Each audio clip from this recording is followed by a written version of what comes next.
Hello friends, কেমন আছো সবাই? আশা করি সবাই ভালোই আছো, আমিও আছি। তো আজকে সকাল থেকে তো অনেক কাজ হলো, যেটা প্রতিদিন হয়ে থাকে, বাসি আসি সারা। তারপরে আজকে ছিল নীল পুজো। সকাল থেকে তো কাল থেকে অনেক বাজার করা হয়েছে নীল পুজো। ছেলের বাবা সব বাজার টাজার করে নিয়ে এসছে। সেই মতন আমিও সকালে উঠে বাসি আসি সেরে ঠাকুর ঘরের সব কিছু কাজ টাজ করে যাবো পাশের মন্দিরে পুজো দিতে। ওখানে একটু আয়োজন করা হয়েছে। তাই এর মধ্যেই তো খবর শুনলাম আমাদেরই একজন জ্ঞাতি মারা গেছে, মানে আমার জ্যাঠা শ্বশুরের ছেলে। হয়ে গেল সব বানচাল, কিছুই আর হলো না। কত ঠাকুরের সব সামগ্রী আনা হয়েছিল, সবই রয়ে গেল। আর তারপরে তো আমি ওখানে গিয়ে মন্দিরের ওখানে গিয়ে সবাইকে বলে আসলাম যে আমি পারছি না, কিছু মানে অসুচ পড়ে গেল, কিছুই করতে পারবো না ঠাকুরের কাজ। তারপর আমাদেরও ঘরে কোনো পুজো করতে পারবো না। তারপর আমাদের শ্বশুরবাড়ির নিয়ম হচ্ছে 17 দিন পুরো মানতে হবে। এই নিয়ে তো সকাল থেকে মনটা প্রচণ্ডই খারাপ, কারণ একটা মনে ভেবেছিলাম যে সকালবেলায় স্নান টান করে সাজুগুজু করে মন্দিরে যাব, পুজো দেব, ঘরে দেব, সেসব তো কিছুই হলো না। এবার এই উপোস তো ভাঙাও যায় না। এই উপোস সন্তানের মায়েদের করতে হয় এবার পরেও, এবং আমি বড়দের মুখে শুনলাম এই উপোস নাকি ভাঙা যায় না। তা আমি রয়েছি উপোস, কিছু করার নেই। একটু খেজুর আর জল নিয়ে বসেছিলাম, সব কিছু সেরে আসলাম। ওদের রান্না করলাম, সজনে ডাঁটা করলাম, এঁচড় করলাম। ছেলে আর ছেলের বাবা খাবে, আবার ছেলের বাবা তো এখনই বেরিয়ে যাবে স্নান খাওয়া করে, ও আসবে সেই ভোরের দিকে।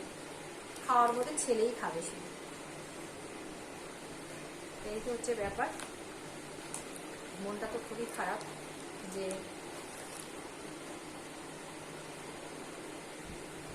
ঠাকুরের পুজো দিতে পারলাম না।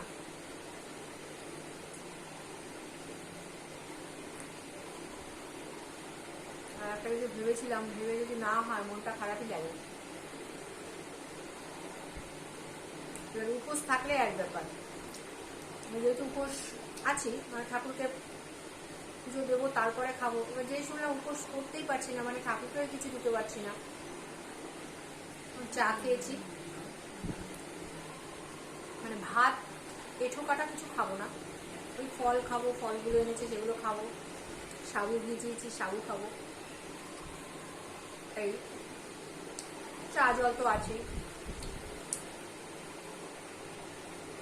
এই দিয়ে থাকতে হবে একদম।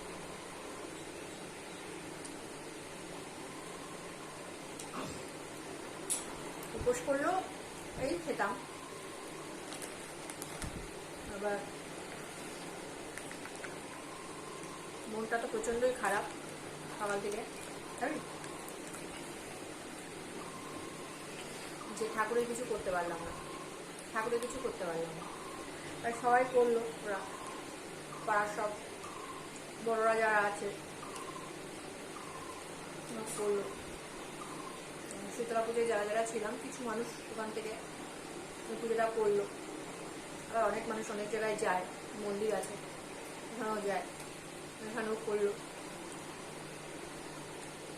তো এই হচ্ছে সারাদিনের ব্যাপার।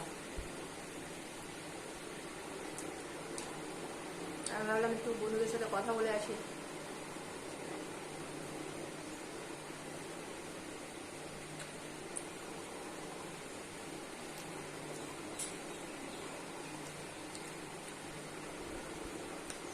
কারণ এই পুজো উপোস নাকি ভাঙা যায় না।